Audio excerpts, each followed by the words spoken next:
এখন ঘড়িতে বাজে 2টো, এসি চলছে। আর আমার মিষ্টু কোথায়? দেখি মিষ্টু কি করছে। এই যে মিষ্টু, মিষ্টু এখানে নিশ্চিন্ত মনে ঘুমাচ্ছে। আর মিষ্টুর পাপা আছে পাশে শুয়ে। মিষ্টুকে সাধারণত দুপুরবেলা বাইরে বের করি না, একান্তই যদি হুপ দাদারা এসে ছাদে না নাচানাচি করে মিষ্টু এইভাবেই ঘুমায়। বিকেল 5টা 5:30 অবধি মিষ্টু এইভাবেই ঘুমায়। মিষ্টুকে আর ডাকছি না, ঘুমাচ্ছে ও।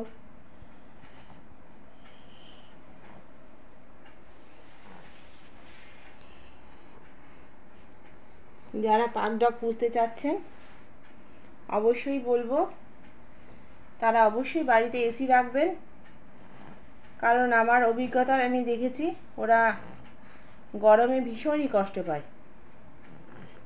ওদের বাইরে রাখলে সত্যি ওটা খুব ক্রুয়েলটি হয়, খুবই কষ্ট পায়। সারাক্ষণ হাঁপাতে থাকে, বুকের মধ্যে ঘর ঘর করে আওয়াজ হয়, প্রচণ্ড কষ্ট পায়। আমার মিষ্টুর এমন কিছু হয় না।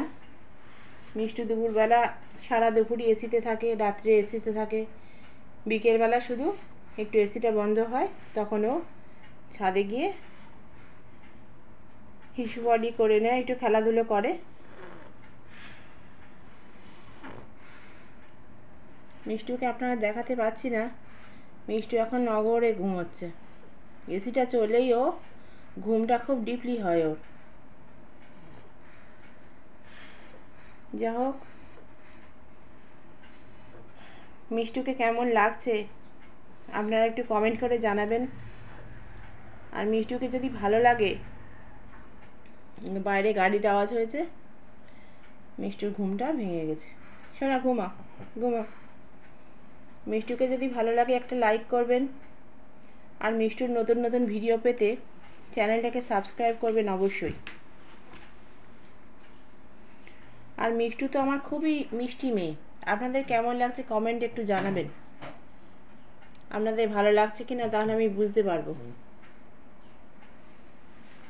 পাপা উঠে গেছে বাবা, পাপা উঠে গেছে, পাপা উঠে গেছে। তুমি ঘুমাও, আমি আছি। থাক, পাপা যাক, পাপা কোথায় যাবে, আমি আছি। তুমি শো, থাক। মিষ্টুর পাশে সবসময় কারুকে না কারুকে থাকার দরকার। কেউ থাকলে মিষ্টু নিশ্চিন্তে মনে ঘুমোতে পারে। আমি থাকবো শোনা, আমি থাকবো। তুমি ঘুমো, আমি আছি, আমি আর এখন কোথাও যাব না।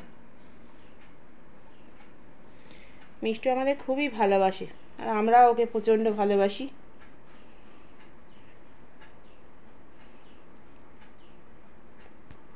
যা হোক, আজকে এই ভিডিওটা এই অবধি।